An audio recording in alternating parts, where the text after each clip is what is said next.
Hello students and friends, मैं हूं विजय और आप देख रहे हैं बैंको करियर एकेडमी के यूट्यूब चैनल को, जिस पे मैं आज आपके सामने एक इंग्लिश के बहुत अच्छे कंसेप्ट को लेके आया हूं, जिसका नाम है पैरा जंबल्स।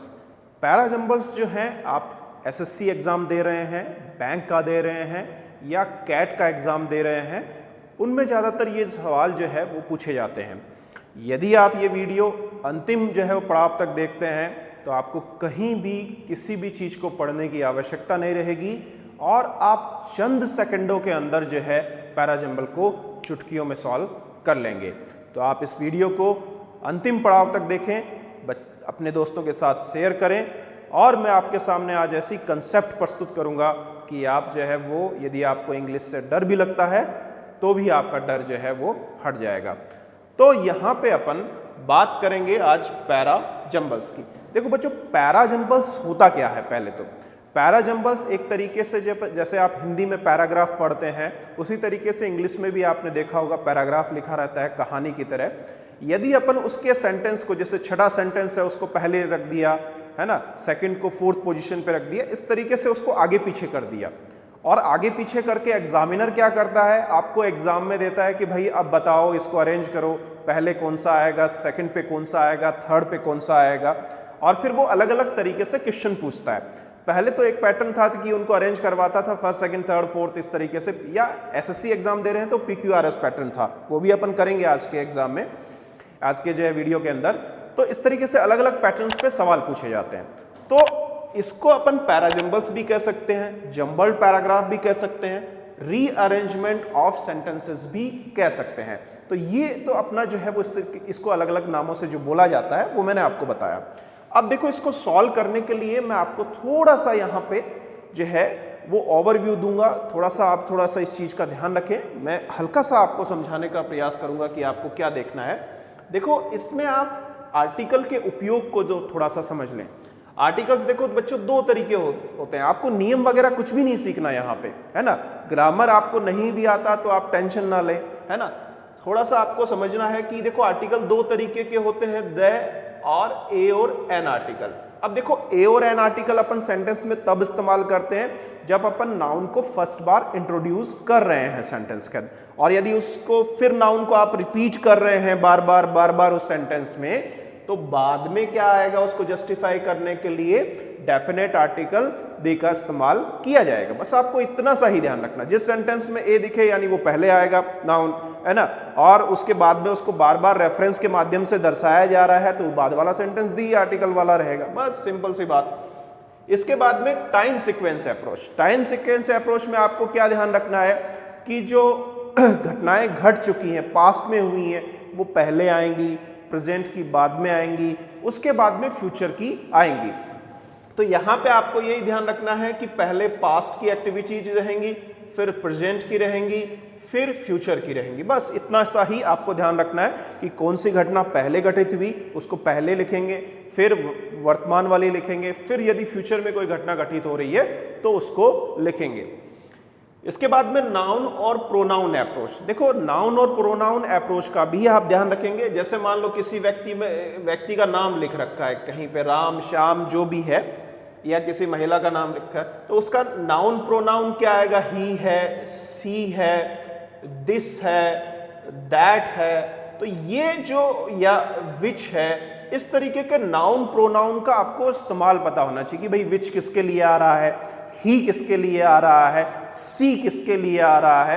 तो उसको ये तो तब आएंगे जब आप उस व्यक्ति को इंट्रोड्यूस कर देंगे पहले से।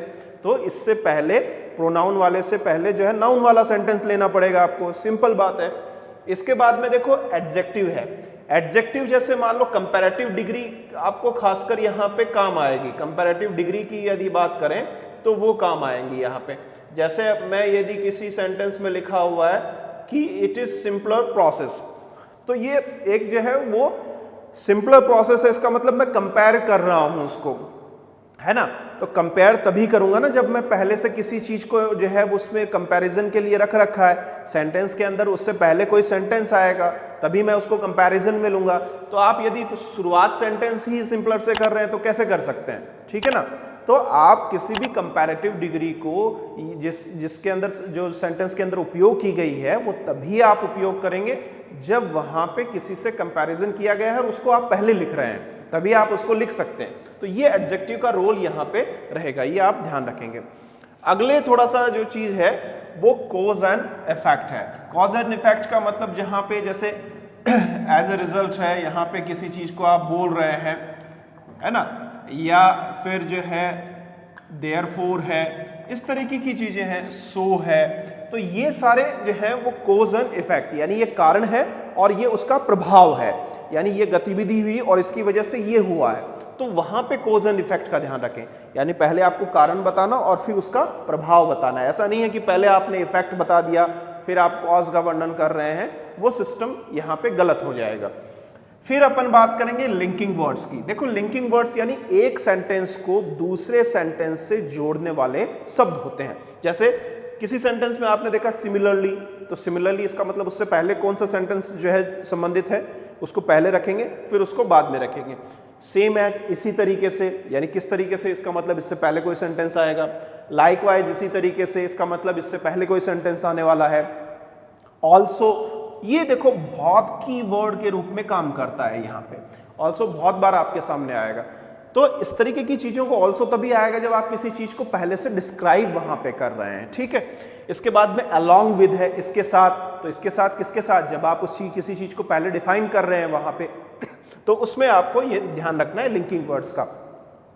मैंडेटरी पेयर्स, मैंडेटरी पेयर्स का मतलब जैसे कौन से हो गए, जैसे मान लो कहीं पे जो है वो लिखा हुआ है नॉट ओनली, तो उसके साथ जो है वो क्या आना चाहिए, बट ऑल्सो आना चाहिए।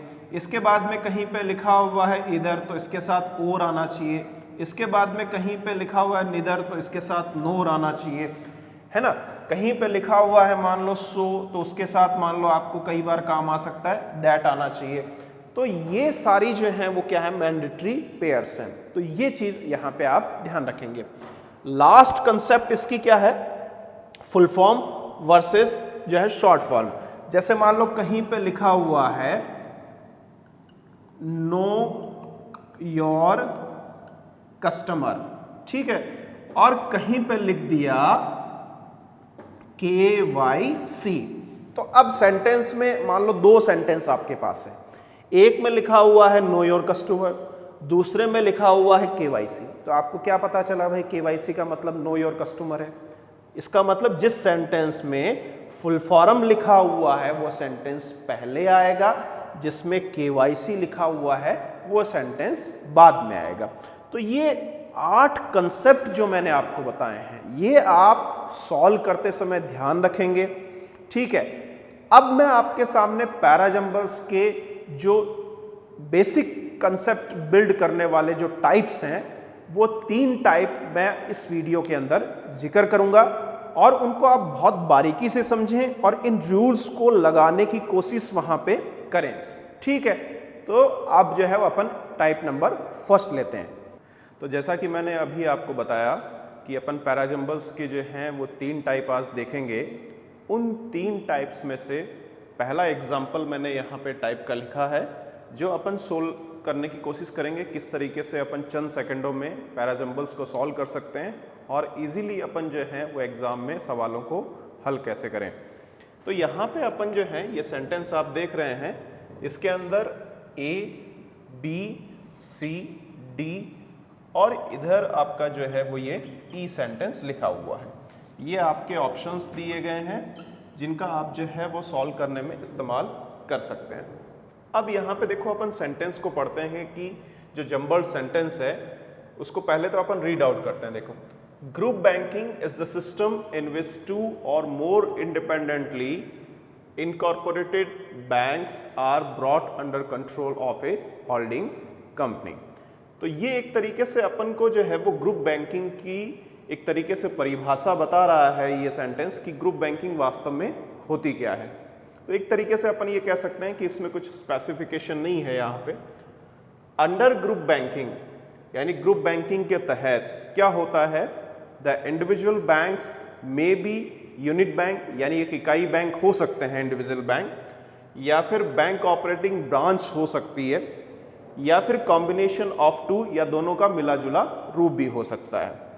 इसके बाद में अपन देखो यहाँ पे आगे क्या बोल रहा है, तो अपन इसमें देख रहे हैं कि ए और बी में आपको देखने में क्या लग रहा है कि ए ये बता रहा है कि ग्रुप बैंकिंग है क्या, और ये नीचे वाला सेंटेंस ये बता रहा है कि ग्रुप बैंकिंग में कौन कौन से घटक हो सकते हैं, यानी किन को मिला के ग्रुप बैंकिंग तैयार की जा सकती है। यानी अपन ये कह सकते हैं कि भाई दोनों में से जब आप लिंक करेंगे यहाँ पे, तो ए बी के बाद में आएगा या बी ए के बाद में आएगा, ये अपन ऑप्शन के हिसाब से उसको अभी देखेंगे। देखो अगला जो सेंटेंस आप देख रहे हैं दैट इज का मतलब जब आप किसी चीज को फर्दर एक्सप्लेन कर रहे हैं, या जिसको आपने कई बार हिंदी में अपन जो है वो बोलते हैं अर्थार्थ, या इसलिए जिसको कहा जाता है, ठीक है। तो ये जो अर्थार्थ है या इसलिए वाली जो स्थिति है, या फिर जो है जिसको फर्दर एक्सप्लेन जो है वो आप कर रहे हैं, अर्थात ईच बैंक, यानी that is each bank in the group has got a separate entity, यानी ग्रुप बैंकिंग के अंदर जो है प्रत्येक जो है वो बैंक जो है ग्रुप के अंदर वो एक सेपरेट एंटिटी के रूप में यहाँ पे उसका स्वरूप होता है। तो ये बात यहाँ पे बोल रहा है। अब देखो इस सेंटेंस से कभी भी शुरुआत नहीं हो सकती, यानी जब आपको ऑप्शंस दिया जा रहा है तो आप ये चेक कर सकते हैं कि भाई सी वाला जो जहां से शुरू हो रहा है वो कभी भी ऑप्शन सही नहीं होगा। क्यों? क्योंकि दैट इज तो तब आएगा जब आप उस चीज को फर्दर एक्सप्लेन कर रहे हैं, है ना। तो इंट्रोडक्टरी वाली स्टेज के अंदर तो अपन इसका उपयोग कर ही नहीं सकते किसी भी कंडीशन के अंदर। तो अब ऑप्शंस पे देखो मैं थोड़ी सी अपन नजर डाल लेते हैं कि देखो यहाँ पे सी दिया हुआ है, तो मैंने आपको बताया कि सी से किसी भी कंडीशन में शुरुआत नहीं हो सकती, तो ये ऑप्शन आपका खत्म हो गया यहाँ पे।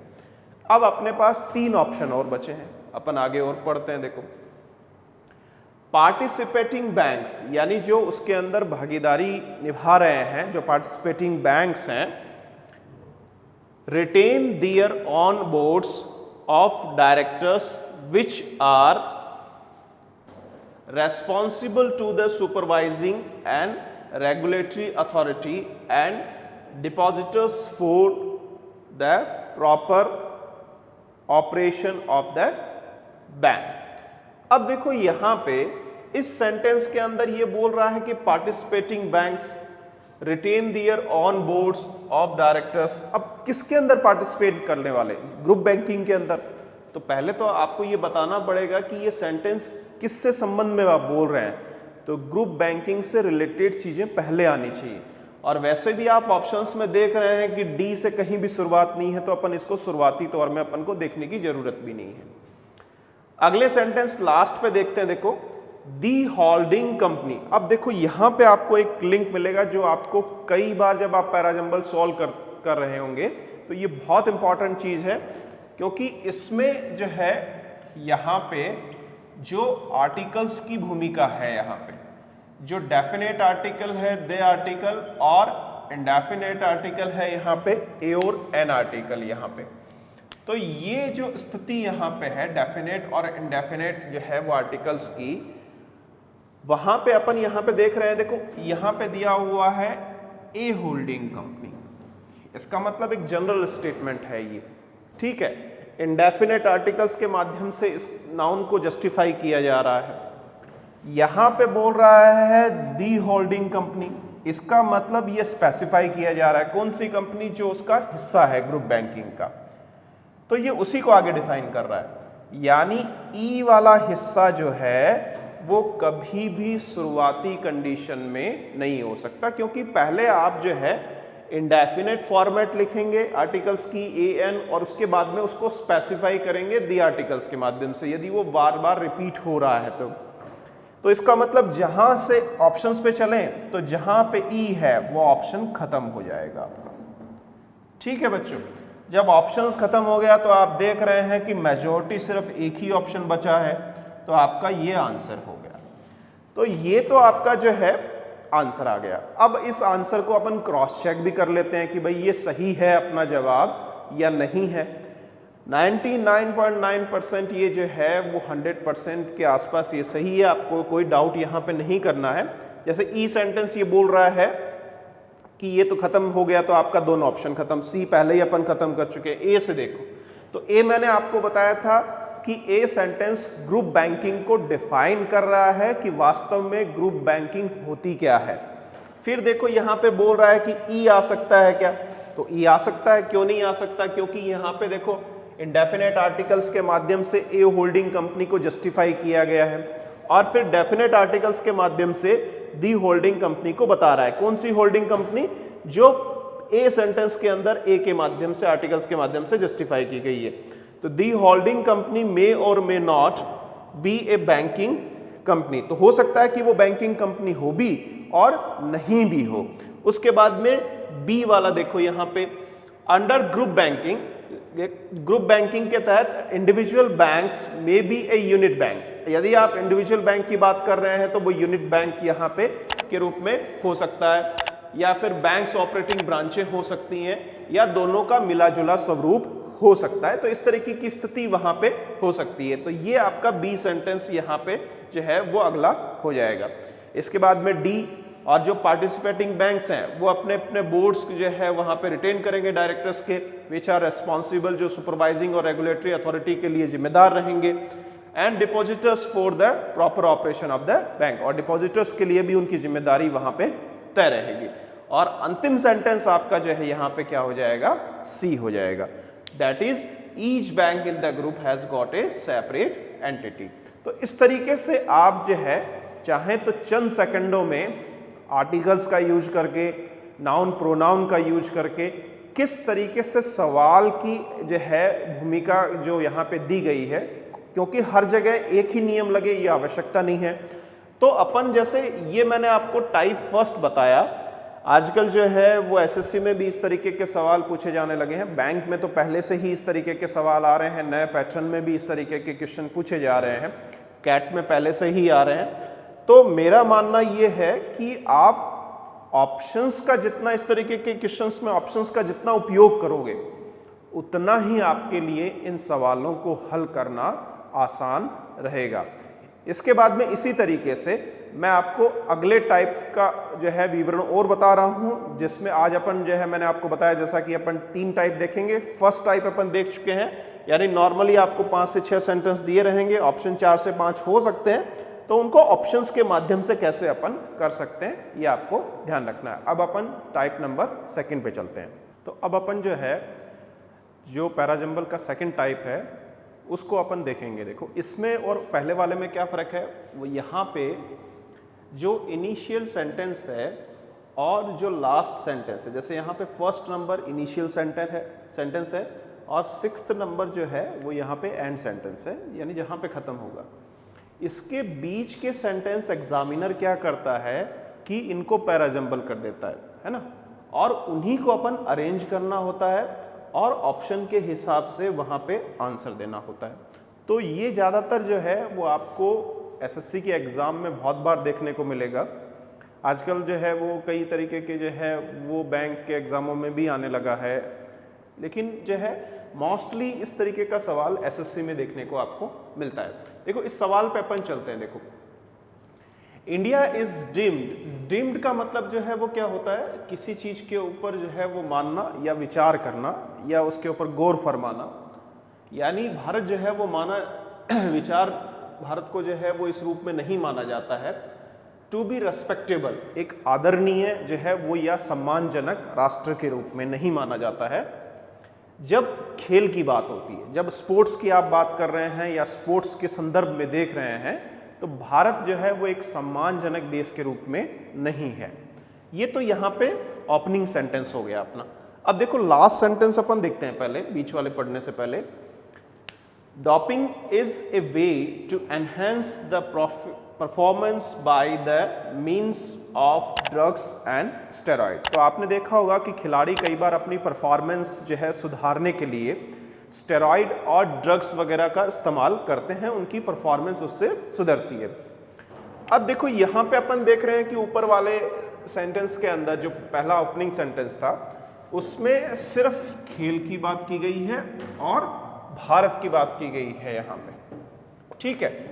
और यहाँ पे आप देख रहे हैं कि डोपिंग की बात की गई है, और डोपिंग कौन करता है, खिलाड़ी करते हैं। क्या करने के लिए, अपनी परफॉर्मेंस को बढ़ाने के लिए, ठीक बात। तो अब अपन यहां पे देखो ये बता रहा है कि डोपिंग होता क्या है ना। तो डोपिंग होता क्या है ये तो अपन तभी बताएंगे, या उस सेंटेंस के पास में ये लिखा जाएगा जहां पे डोपिंग की चर्चा हुई है, सीधी बात है। तो अब अपन सेंटेंस को देखो लिंक करने की कोशिश करेंगे कि किस तरीके से अपन ऑप्शंस के माध्यम से आंसर चूज कर सकते हैं। यही सबसे फास्टेस्ट अप्रोच है। एग्जामिनर कभी ये नहीं पूछेगा भैया आंसर कैसे आया, लेकिन आंसर तक कैसे जल्दी पहुंचा जा सकता है, यही आपको यहां पे सीखना है। देखो अब अपन पहले सेंटेंस में देखें कि द प्राइम रीजन, यानी जो प्रमुख कारण है फॉर पुअर परफॉर्मेंस, जो उनकी खराब प्रदर्शन है, is corruption and political interference, यानी भ्रष्टाचार और राजनीतिक हस्तक्षेप जो है वो कहीं ना कहीं उनकी जो है वो पुअर परफॉर्मेंस का जो है वो कारण रहा है। अब ये पुअर परफॉर्मेंस की बात कहां से आई, इसमें कहीं भी डोपिंग वाली बात नहीं है। इसका मतलब अपन कह सकते हैं कि लास्ट का जो सेंटेंस सिक्स्थ है इसके ठीक पहले ए नहीं आ सकता, क्योंकि डोपिंग की तो इसमें कहीं बात ही नहीं हुई है। और डोपिंग को बताने के लिए यहां पे डोपिंग तभी आया है।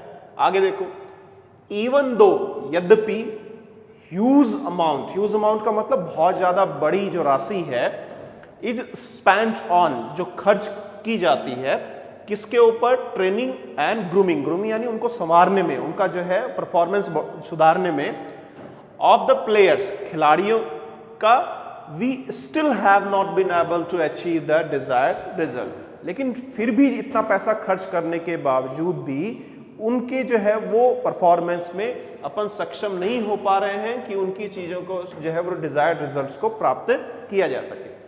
अब देखो, डिजायर्ड रिजल्ट प्राप्त नहीं किए जा सके और परफॉर्मेंस को, दोनों को आप लिंक कर सकते हैं। यानी आवश्यक जो रिजल्ट्स हैं का मतलब परफॉर्मेंस ही होता है, उनका परफॉर्मेंस ही उससे रिलेटेड है, और पुअर परफॉर्मेंस, ये दोनों सेंटेंस कहीं ना कहीं एक दूसरे से कनेक्टेड है। आगे सेंटेंस में देखें, देखो, ड्यू टू दिस, और इसी की वजह से, many times a good players is left out. अब देखो, अच्छा खिलाड़ी कई बार जो है वो इसीलिए चयन से बाहर हो जाता है या उसका चयन नहीं हो पाता है। क्यों नहीं हो पाता भाई? क्योंकि क्या फैला हुआ है? करप्शन और राजनीतिक हस्तक्षेप फैला हुआ है। इसका मतलब अपन क्या कह सकते हैं कि सी वाला सेंटेंस जो है वो आपको किससे जो है वो लिंक कर सकता है? ए से लिंक कर सकता है। ठीक बात। अब आगे देखते हैं, देखो, एज ए रिजल्ट, और इसी के परिणाम स्वरूप, of that no good player, कि कोई भी जो अच्छा खिलाड़ी है, get entries into some important sports competition, यानी कोई भी अच्छा खिलाड़ी अपना प्रवेश नहीं ले पाता। अच्छे जो प्रदर्शनकारी जहां पे प्रदर्शन दिखा के उनकी ख्याति प्राप्त हो सकती है, वहां पे उनको प्रवेश नहीं मिल पाता है। इसी की वजह से, किसकी वजह से? जो करप्शन वगैरह जो फैला हुआ है। And to prove their war, और अपनी भूमिका या अपना जो है, जो उनका जोहर है, जो उनकी ताकत है, वो दिखाने के लिए वो कई बार जो है वो डोपिंग जैसी चीजों का इस्तेमाल करते हैं, लेकिन वो उससे बाहर हो जाते हैं, क्योंकि डोपिंग फिर उनको मजबूरन लेना पड़ता है, उनकी क्षमताएं नहीं है, तो वो डोपिंग का इस्तेमाल करते हैं कई बार, और वो फिर बाहर हो जाते हैं टेस्टिंग में। अब यहां पे देखो, अपन जो इस मुद्दे की बात कर रहे थे वो आ गया कि वो डोपिंग का उपयोग करते हैं और वो बाहर हो जाते हैं। एस्केप का मतलब वहां से हट जाना या निकल जाना, या बचाव का रास्ता तय करते हैं डोपिंग का इस्तेमाल करके। अब ये डोपिंग देखो, मैंने आपको बताया था कि डोपिंग किस में डिफाइन किया गया है? सिक्स्थ सेंटेंस में। यानी अब ये सेंटेंस डी वाला किससे लिंक हो रहा है? सिक्स्थ सेंटेंस से। यानी अंतिम सेंटेंस की प्रायिकता क्या हो गई? छठे से ठीक पहले क्या आ सकता है? डी आ सकता है। ऑप्शन चेक करते हैं। देखो, अंतिम में यहां पे डी है, यहां पे नहीं है, इसका मतलब ऑप्शन कैंसिल। यहां पे नहीं है, इसका मतलब ऑप्शन कैंसिल। यहां पे है तो ये संभावना बन सकती है। अब अपने पास देखो बच्चों, दो ऑप्शन रह गए, जिसमें एक तो शुरुआती सेंटेंस है ए और एक शुरुआती सेंटेंस है बी। देखो, यहां पे एक कॉमन चीज है, आप देख रहे हैं कि दोनों के अंदर यहां पे भी सी डी है और यहां पे भी CD है, तो इसको अपन को चेक नहीं करना है। अब अपन को ये देखना कि भाई जो ओपनिंग सेंटेंस है उसके ठीक बाद में A आएगा या B आएगा, अपना जवाब फिर तैयार हो जाएगा। तो आप देखते हैं, देखो दोबारा, India is not deemed to be a respectable nation when it comes to sport. Bharat एक सम्मानजनक देश नहीं है जब खेल की बातचीत होती है या खेल के संदर्भ में अपन देखते हैं। तो ऐसा जो है वो क्यों है, क्या वजह है यहां पे। अब यदि मान लो आपने सेंटेंस ए ले लिया तो क्या दिक्कत है, देखो, the prime reason for the poor performance, लेकिन परफॉर्मेंस वाली बात कहां से निकल के आई, अपन को क्या पता भाई पुअर परफॉर्मेंस। तो ये वाली बात जो है वो यहां से देखो, इससे कनेक्ट करना पड़ेगा आपको कि India is not deemed to be respectable nation when it comes to sports even though, यद्यपि, यानी रेस्पेक्टेबल देश नहीं है जब खेल की बात कर रहे हैं, लेकिन अपन पैसा तो खूब खर्च कर रहे हैं ट्रेनिंग और उनकी ग्रूमिंग पर। लेकिन जो है यहां पे हो क्या रहा है, करप्शन और राजनीतिक हस्तक्षेप की वजह से वो चीजें कारगर नहीं है। इसका मतलब पैसा तो खर्च किया जा रहा है, करप्शन पहले ही थोड़ी हो जाएगा, पहले तो पैसा खर्च करना पड़ेगा, पैसा खर्च करने की बात बोलनी पड़ेगी आपको। तो अपन क्या बोल सकते हैं कि बी पहले आएगा और ए उसके बाद में आएगा। तो अपना ऑप्शन जो है वो कौन सा हो जाएगा बच्चों, फोर्थ ऑप्शन अपना आंसर हो जाएगा। तो इसी तरीके से आप ऑप्शंस का इस्तेमाल करके कैसे आंसर तक जल्दी पहुंच सकते हैं, यही अपन को पैराजंबल में सीखना होता है। जिस दिन आप ये ट्रिक सीख गए, पैराजंबल सिर्फ चंद सेकंडों का काम है। आपको एग्जाम के अंदर सबसे इजीएस्ट जो पार्ट लगेगा वो पैराजंबल ही लगेगा, क्योंकि इसको ऑप्शंस के माध्यम से बहुत इजीली किया जा सकता है। अब मैं आपको इसके थर्ड टाइप को बताऊंगा जो आपके अलग अलग एग्जामों में, वो भी एसएससी और बैंक में पूछे जा रहे हैं। तो अपन अब आगे टाइप नंबर थर्ड की चर्चा करेंगे। तो अब अपन जो है पैराजंबल के तीसरे टाइप पे चलते हैं, जो ज़्यादातर बैंक्स की एग्ज़ाम में पूछा जाता है। उसमें आपने देखा होगा ट्रेडिशनल पैटर्न में ऐसा ज़्यादातर पूछा जाता है, प्री एग्ज़ाम्स में आजकल ज़्यादा आ रहा है, जहाँ पे आपको first sentence, second sentence, fourth sentence, last sentence, इस तरीके के एक जम्बल्ड सेंटेंसेस में 5 सवाल पूछे जाते हैं। उस सवाल को कैसे हल करना है अपन अब जो है इस एग्जाम्पल के माध्यम से या इस टाइप के माध्यम से अपन वही देखेंगे। ठीक है बच्चों, तो अपन जो है इस सेंटेंस पे चलते हैं। देखो, सच राइट्स। अब देखो यहां पे सच राइट्स मतलब जो है वो क्या होता है, इस तरह के जो अधिकार हैं या जो दायित्व हैं, तो इस तरीके के, किस तरीके के, अपन जब इसके खिलाफ सवाल खड़ा करें कि किस तरीके के अधिकार, तो किस तरीके के अधिकारों की वो बात कर रहा है, तो इसलिए जो है ये अपना फर्स्ट सेंटेंस नहीं हो सकता। ठीक है, under the special relationship are mandates. Mandates का मतलब क्या होता है, जनादेश या आदेश जो है, तो वो जो इस तरीके के अधिकार हैं या दायित्व हैं वो इस स्पेशल रिलेशनशिप के तहत या तो जनादेश हैं या आदेश हैं, या फिर पावर ऑफ अटॉर्नी जो है वो इस तरीके की चीजें हो सकती है वहां पे। तो पावर ऑफ अटॉर्नी के रूप में है या फिर वो जनादेश के रूप में है, दोनों तरीके से हो सकता है। These have been vested by the law of the country.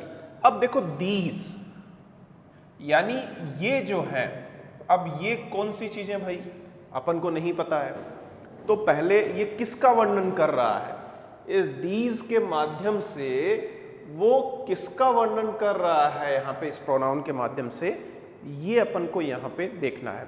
तो ये वाला केस भी फर्स्ट सेंटेंस में नहीं हो सकता। अब देखो इसका अर्थ देखते हैं, these have been vested. Vested शब्द का मतलब क्या होता है, निहित, जो इसके अंदर समावेशित है।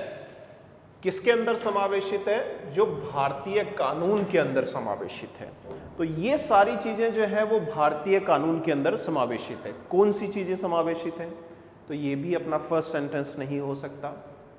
आगे देखते हैं, द अकाउंट होल्डर यानी जिसका खाता बैंक के अंदर है, इज अथॉराइज्ड यानी अधिकृत है वो, टू ऑपरेट यानी संचालित करने के लिए, द अकाउंट जो उसका खाता है बैंक के अंदर, तो वो अधिकृत है उसका संचालन करने के लिए, थ्रू ए थर्ड पर्सन यानी वो तीसरे व्यक्ति से भी उसका संचालन करा सकता है, थर्ड पार्टी से भी संचालन करवा सकता है। किसके अतिरिक्त? खुद के अलावा, इन एडिशन टू हिमसेल्फ, यानी मैं खुद अपना खाते के अलावा किसी और को भी संचालन का अधिकार दे सकता हूं। बाय सुटेबल अथॉरिटी यानी जो उसका सुटेबल अथॉरिटी है उसको वो अधिकार दिए जा सकते हैं। वन टाइम बेसिस, एक बार दिए जा सकते हैं। एंड और ऑल्सो फॉर वेरियस फंक्शन, या विभिन्न तरीके के जो फंक्शंस हैं उनके लिए दिए जा सकते हैं। थ्रू, किसके माध्यम से? ए पावर ऑफ अटॉर्नी, यानी एक विशेष पावर ऑफ अटॉर्नी जो कानूनी अधिकार है उसके माध्यम से दिए जा सकते हैं। तो देखो अभी अपन बात कर रहे थे यहां पे कि ये या तो मैंडेट्स के माध्यम से है या फिर पावर ऑफ अटॉर्नी के माध्यम से है। तो ये पावर ऑफ अटॉर्नी को ही बता रहा है कि किस तरीके से ये बैंकों के अंदर काम करती है। तो ये जो पावर ऑफ अटॉर्नी है ये यहाँ पे जो इस्तेमाल किया गया है सेंटेंस के अंदर, वो कहां से निकल के आया है? इस फर्स्ट सेंटेंस से निकल के आया है। ठीक बात। अब आगे देखते हैं। देखो अपन ये देखो, there are various rights of a banker. अब देखो ये एक जनरल सेंटेंस लग रहा है कि एक बैंकर के बहुत सारे अधिकार हैं, है ना। किसी भी चीज की मौजूदगी के लिए अपन देयर आर यूज करते हैं, कहीं पे उपस्थिति है या वर्तमान में अपनी सोसाइटी के अंदर या जो अर्थव्यवस्था है या सामाजिक व्यवस्था है उसके अंदर बैंकर के जो है वो काफी अधिकार हैं। सच पावर ऑफ अटॉर्नी, अब कौन सी पावर ऑफ अटॉर्नी भाई? जो यहां पे वर्णित है, क्योंकि देखो यहां से पावर ऑफ अटॉर्नी आई, इसको यहां पे डिफाइन किया है थर्ड सेंटेंस के अंदर, और उसी पावर ऑफ अटॉर्नी की बात देखो यहां पे कर रहा है सेंटेंस नंबर 5 के अंदर। तो ऐसी पावर ऑफ अटॉर्नी जो है वो इधर जनरल हो सकती है, सामान्य प्रकार की हो सकती है, या स्पेसिफिक विशिष्टीकृत भी वो हो सकती है। ठीक बात। प्रकृति के अंदर यानी उसका कार्य करने का जो प्रकृति है उसके आधार पर वो साधारण हो सकती है या स्पेसिफाई हो सकती है। ठीक बात। तो ये पावर ऑफ अटॉर्नी कौन सी है? जो थर्ड में जो वो डिफाइन कर रहा है कि भाई अपन किसी को दूसरे को अधिकार दे रहे हैं खाता संचालन का, तो वो जो पावर ऑफ अटॉर्नी है वो जनरल हो सकती है या किसी विशिष्ट कार्य को करने के लिए उसको ये अधिकार दिया जा सकता है। अब देखो यहां पे नेक्स्ट या अंतिम सेंटेंस पे चलते हैं। Along with the rights, इन अधिकारों के साथ साथ या इसके साथ there are certain obligations, यहां पे कई उत्तरदायित्व भी हैं। अब देखो यहां पे तो अपन बात कर रहे थे राइट्स एंड ऑब्लिगेशंस दोनों की, इस तरीके के राइट्स, यानी अपन को इस सेंटेंस से पहले वो सेंटेंस खोजने हैं जहां पे अधिकार और ऑब्लिगेशंस की बात हो चुकी है। तो अब देखो यहां पे देखो there are various rights of banks, तो राइट्स की बात हो गई। सच पावर, तो ये पावर ऑफ अटॉर्नी तो अपन देख रहे हैं ऊपर वाले सेंटेंस को लिंक कर रहा है। अलोंग विद द राइट्स, कौन से राइट्स? जो ये बैंकर को दिए जा रहे हैं। तो along with the rights there are certain obligations to which a banker is required to fulfil. तो यहां पे ऑब्लिगेशंस की बात भी की जा रही है। तो अपन यहां पे क्या कह सकते हैं कि अपना जो फोर्थ सेंटेंस है वो सबसे सिंपल है, ओपनिंग सेंटेंस हो सकता है, क्योंकि यहां पे राइट्स या अधिकारों की बात हो रही है। तो अपन ये कह सकते हैं कि फोर्थ सेंटेंस जो है अपना जो है वो फर्स्ट पोजीशन पे हो सकता है यहां पे। अब अधिकारों की बात हो गई तो ऑब्लिगेशन यानी इसी के साथ साथ, तो ये फोर्थ के बाद में जो सिक्स्थ सेंटेंस है आपका वो ऑब्लिगेशंस की बात कर रहा है, क्योंकि अलोंग विद का मतलब एडिशनल जो है उसके अतिरिक्त, किसके अतिरिक्त? जो अधिकारों के अलावा ऑब्लिगेशंस दायित्व भी वहां पे हैं। तो 4 के बाद में आपका छठा सेंटेंस आ जाएगा। छठा सेंटेंस अपन कह सकते हैं कि ये जो सिक्स सेंटेंस है वो आपकी पोजीशन क्या रहेगी? जो पैराग्राफ बनाएंगे तो सेकंड पोजीशन पे रहेगा।